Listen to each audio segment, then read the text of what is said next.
yang datang kepada kita ketika kita paham keutamaan yang dimiliki bulan Ramadan. Anak-anak yang dirahmati Allah Subhanahu wa taala, maka dari itu para ulama, para sahabat, orang-orang soleh terdahulu, mereka saking mengertinya, begitu mengertinya tentang keutamaan bulan Ramadan, maka mereka berdoa 6 bulan sebelum kedatangan Ramadan. Mereka berdoa kepada Allah, ya Allah, sampaikanlah kami ke dalam bulan Ramadan.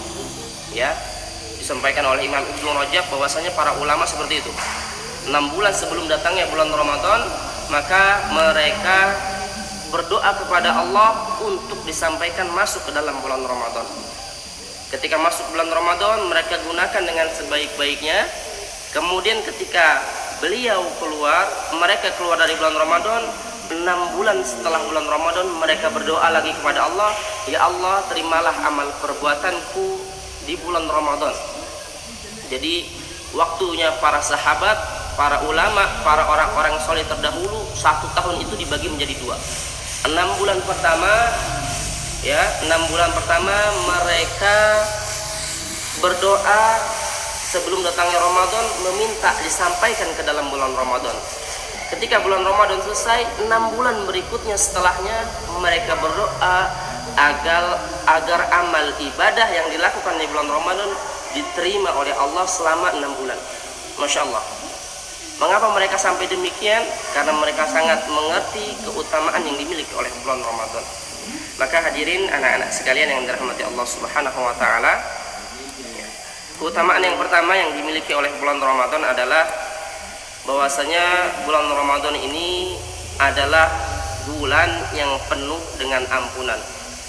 Bulan di mana Allah membukakan pintu ampunan seluas-luasnya. Sebagaimana Rasulullah SAW bersabda, "Man shoma Ramadhana imanan wa ihtisaban, ghufira lahu ma taqaddama min dzambi." Barang siapa yang berpuasa di bulan Ramadan dengan keimanan dan mengharapkan pahala dari Allah Subhanahu wa taala, ketika amal ibadah yang diterima oleh Allah Subhanahu wa taala, maka ghufira lahu ma taqaddama min dzambi, maka akan Allah ampuni, Allah berikan ampunan seluas-luasnya bagi hamba tersebut, ma taqaddama min dzambi, dari dosa-dosa yang telah lalu. Maka hadirin yang dirahmati Allah Subhanahu wa taala, maka jangan sampai kita menyia-nyiakan bulan yang penuh ampunan ini dengan tidak melakukan apa-apa. Kita khawatir kita masuk ke dalam golongan orang-orang yang didoakan malaikat Jibril, ya. Kita khawatir kita termasuk orang-orang yang digolongkan malaikat Jibril, yang mana malaikat Jibril suatu ketika ia berdoa, "Rughima anfu man dakhala alaihi Ramadan tsumma insalakha falam yughfarulah." Jadi suatu ketika malaikat Jibril ini berdoa, celakalah, binasalah orang-orang yang mana ketika ia dapati masuk ke dalam Ramadan, kemudian Ramadan pergi begitu saja, akan tetapi ia tidak mendapatkan ampunan dari Allah Subhanahu wa taala. Mendengar doa tersebut, maka Nabi Muhammad SAW beliau mengaminkan, amin. Masya Allah, na'udzubillah. Jangan sampai kita termasuk orang-orang yang celaka, ya.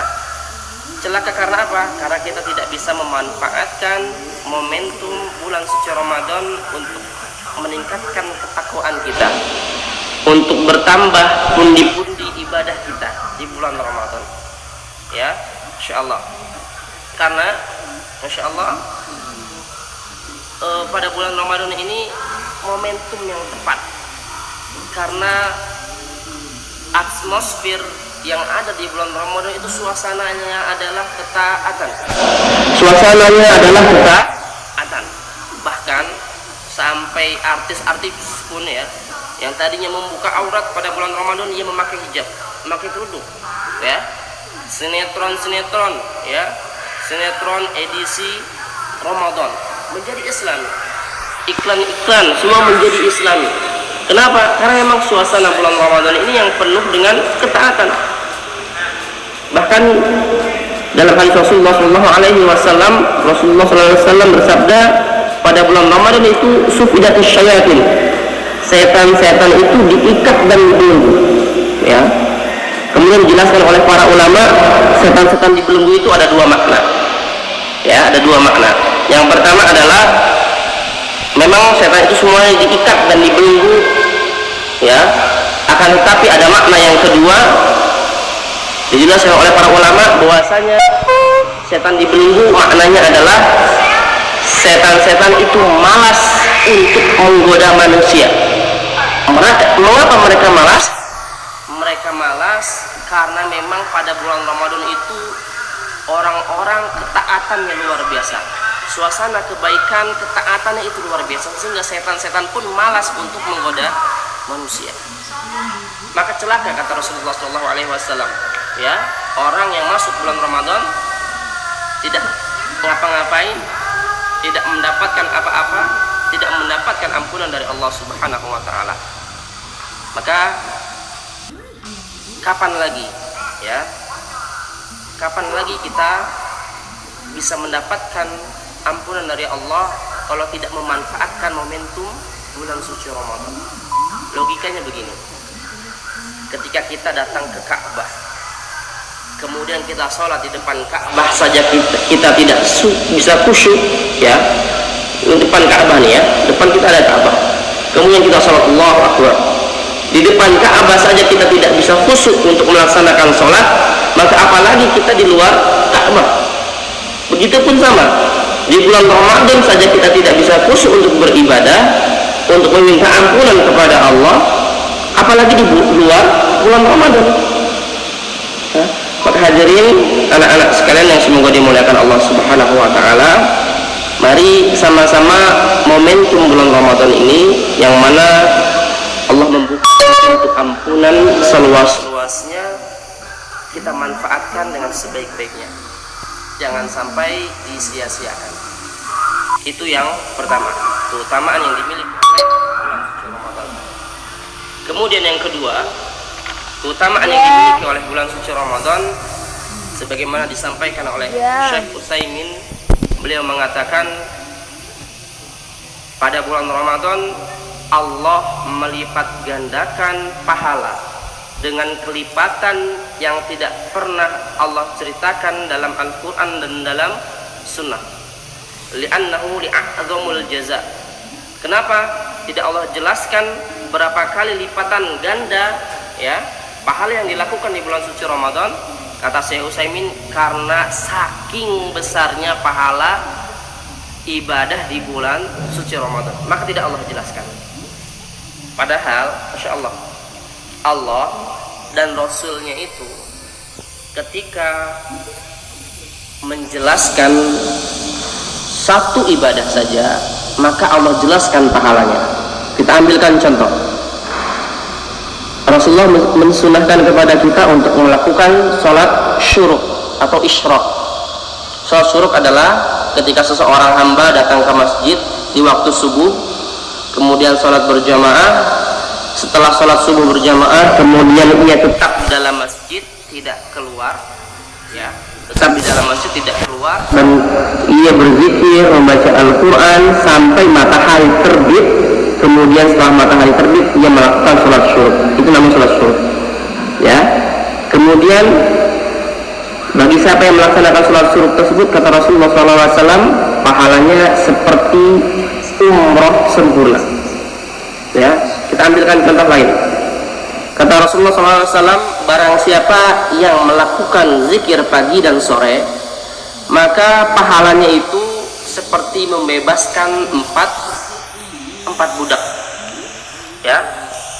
Kemudian dalam membaca Al-Quran, misalkan membaca Al-Quran, wala taqulu alif lam mim.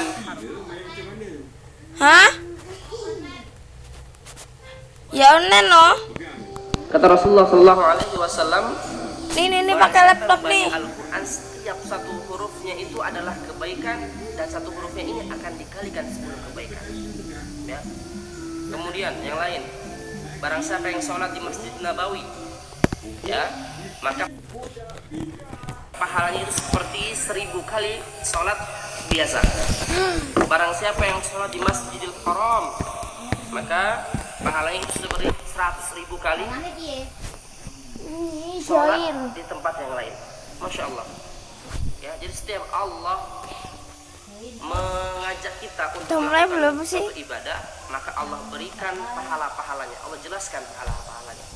Tapi Syekh Utsaimin menjelaskan tidak untuk puasa di bulan Ramadan.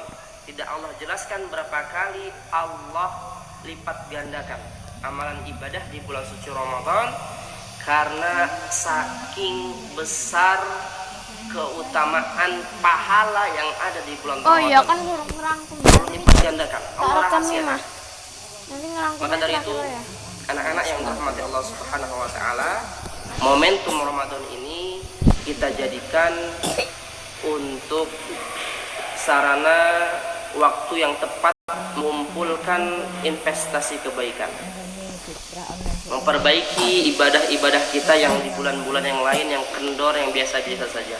Kita kencengkan di bulan Ramadan ini sunnah-sunnah Rasulullah SAW. Jangan sampai Ramadan pergi begitu saja dan kita tidak mendapatkan pundi-pundi kebaikan yang ada pada bulan suci Ramadan. Satu lagi kisah yang Masya Allah yang diriwayatkan, bahwasanya ada seorang sahabat, beliau bernama Thalhah, ya. Sahabat Thalhah ini, beliau melihat ada 2 sahabat yang baru masuk Islam. Mereka bersahabat, ya, masuk Islam bersamaan.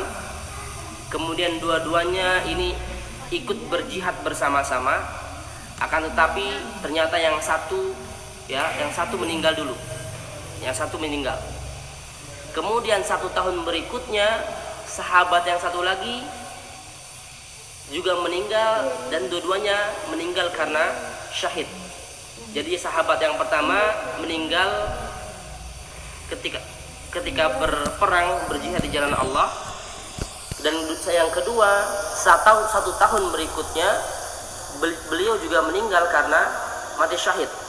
Masuk Islamnya bareng, tapi meninggalnya berbeda. 1 tahun, selang 1 tahun.